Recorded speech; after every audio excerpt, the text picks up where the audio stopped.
राधे राधे। सभी भक्तों का हार्दिक स्वागत है हमारे इस पावन आध्यात्मिक चैनल पर, जहां हम लेकर आते हैं सनातन धर्म के अमूल्य ग्रंथों और कथाओं का संग्रह। आज हम प्रस्तुत कर रहे हैं माघ मास महात्म्य कथा का 17वां अध्याय, जो पुण्य, भक्ति और मोक्ष का मार्ग प्रशस्त करता है। तो आइए कथा श्रवण कर पुण्य फल प्राप्त करें। वीडियो अंत तक जरूर सुनें और चैनल को सब्सक्राइब करना न भूलें। ब्रह्मा जी कहने लगे कि जो वैशाख धर्म का पालन करता है और उसके गुणों का गान करता है, उस पर भगवान प्रसन्न होते हैं। ब्रह्मा जी कहते हैं, हे यम, उस राजा पर मेरा कोई प्रभाव नहीं, क्योंकि विष्णु के भक्तों को शुभ अशुभ करने की किसकी सामर्थ्य है। उनके भक्तों को जरा, मृत्यु, व्याधि आदि का कुछ भी भय नहीं होता। सेवक को स्वामी ने जिस काम के लिए नियुक्त किया है, जब तक उसमें शक्ति है किए जाए, और जब कार्य करने की शक्ति न रहे तो स्वामी से निवेदन कर दे। उसी समय वह उड़ीड़ हो जाता है और उसे कोई दोष स्वामी का कार्य करने का नहीं लग सकता। अपना कर्तव्य कार्य करने में प्राणियों को कोई दोष नहीं लगता। हे यम, जब तुम इस कार्य के करने में असमर्थ हो तो तुम्हारा क्या दोष है। जब ब्रह्मा जी ने ऐसा कहा तो यम अत्यंत दुखी होकर अश्रुपात करने लगे तथा अत्यंत दीनवाणी से बोले कि हे पितामह, आपकी सेवा से मुझको सब कुछ मिल गया, परंतु अब मुझे अपने काम पर जाने की तब तक इच्छा नहीं जब तक भूमंडल पर यह राजा राज्य करता है। जब तक इस राजा को इस कार्य से मैं चलायमान नहीं कर देता, मुझको विश्राम प्राप्त नहीं हो सकता। आप मेरे इस कार्य को सिद्ध कर दीजिए, तभी मैं फिर शासन कर सकता हूँ। यम की यह बात सुनकर ब्रह्मा जी सोच में पड़ गए।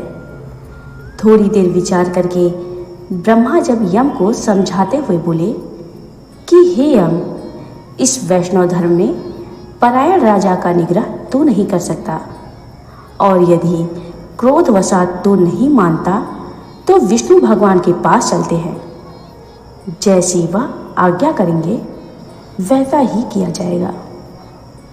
ऐसा कहा ब्रह्मा जी यम को साथ लेकर क्षीर सागर में गए और निर्गुण रूप परमेश्वर अद्वितीय पुरुषोत्तम भगवान की सांख्य योग से स्तुति करने लगे। इस प्रकार की स्तुति पर श्री विष्णु भगवान प्रकट हुए और गंभीर वाणी से कहने लगे कि तुम्हारे आने का क्या कारण है। क्या तुम राक्षसों द्वारा सताए गए हो। यम का मुख मलिन और कंधे क्यों झुके हुए दिखाई देते हैं। तब ब्रह्मा जी कहने लगे कि हे प्रभु, राजा कीर्तिमान की आज्ञानुसार उनके शासन में सब मनुष्य वैशाख के धर्मों का पालन करके विष्णु पद को प्राप्त करते चले जा रहे हैं। इस कारण जब सारी यमपुरी खाली हो गई तो यम युद्ध करने के लिए राजा के पास गया और अपने दंड उठाकर राजा को मारने लगा, तो आपके सुदर्शन चक्र ने इसको परास्त कर दिया। अब यह दुखी होकर मेरे पास आया है। हम आपके भक्तों को दंड देने की सामर्थ्य नहीं रखते हैं, इसीलिए आपकी शरण में आए हैं। अब हे महाप्रभु, आप राजा को दंड देकर यम की रक्षा कीजिए।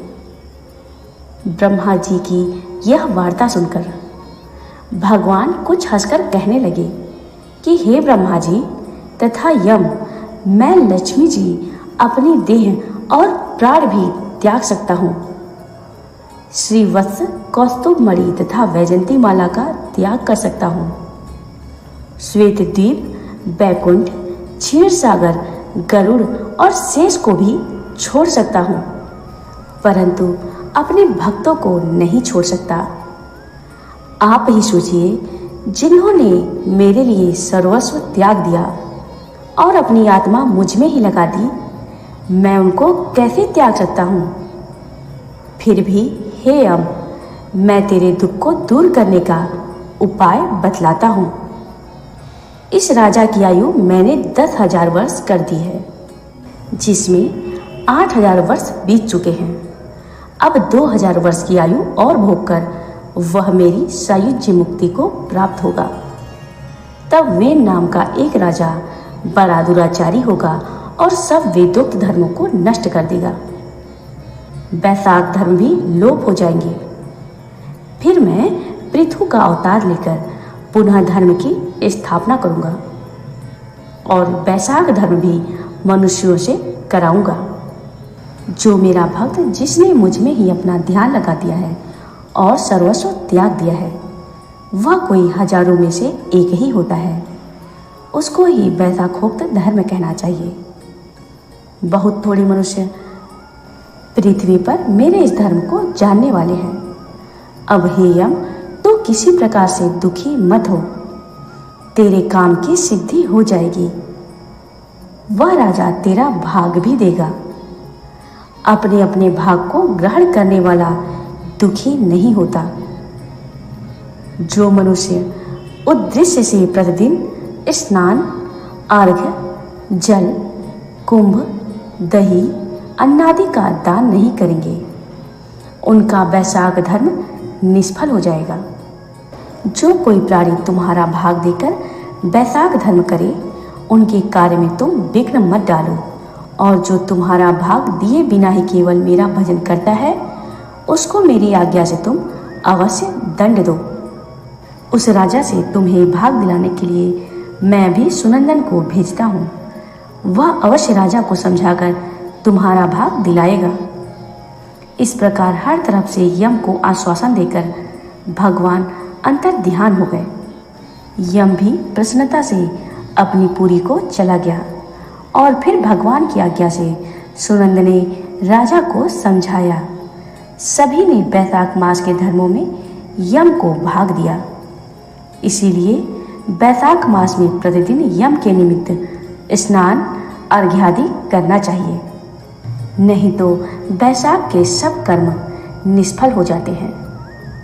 वैशाख की पूर्णिमा को सबसे पहले यमराज के निमित्त जल का घड़ा, दही तथा अन्न का दान करना चाहिए। फिर पितरों और गुरु के निमित्त, उसके पश्चात भगवान के निमित्त शीतल जल, दही, अन्न, तांबूल, दक्षिणा और फल कांसे के पात्र में रखकर भगवान को अर्पण करें। इस प्रकार राजा अपनी पूरी आयु को भोगकर अपने पुत्र पौत्र आदि समेत बैकुंठ को चला गया। जब वह राजा बैकुंठ को चला गया तो वेन नाम का महापापी और नीच राजा हुआ। उसने सब धर्मों तथा वैशाख के धर्मों का भी लोप कर दिया। हरि ओम तत्सत। यदि आपको यह पवित्र कथा श्रवण करके आनंद और शांति की अनुभूति हुई तो कृपया वीडियो को लाइक करें, शेयर करें और हमारे चैनल को सब्सक्राइब करना न भूलें। आपके हर लाइक और सब्सक्राइब से हमें सनातन धर्म की दिव्य कथाओं को और अधिक लोगों तक पहुंचाने की प्रेरणा मिलती है। जय श्री हरि, जय श्री हरि।